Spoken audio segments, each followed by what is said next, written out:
هلا والله بأولادي وحبايب قلبي، وكل عام وأنتم بأتم صحة وعافية حبايب قلبي. حيا الله بالولد خالد من الزوجة الأولى، حيا الله بالولد سيف الله يحييك من الزوجة الثانية، حيا الله بالولد عبد الكريم من الزوجة الخامسة، حيا الله بالولد سياف من الزوجة الثالثة، حيا الله بالولد مروان. كيف الحال؟ قول كل عام وانتم بخير. حيا الله بالولد الياس، كيف الحال؟ الحمد لله. كل عام وانت بخير. امك الزوجة الثالثة ها؟ حيا الله بالولد وليد، كيف الحال؟ امك رقم كم؟ الثانية. حيا الله بالولد ناصر، امك كم رقمها؟ الثالثة. لا الثالثة ايوه. حيا الله بالولد صديق، كل عام وانت بخير.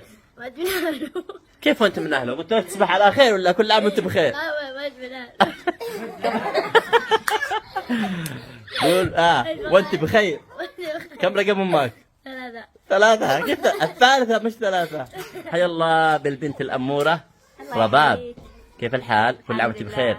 امك كم رقمها؟ الرابعة؟ حيا الله بسمورة حبيبة قلبي، كيف الحال؟ كم رقم امك؟ اوتش. بالعربي ثلاثة. حيا الله بروان حبيبة قلب بابا، كيفك؟ الحمد لله. كل عام وانتم بخير وبصحة وسلامة حبايب قلبي.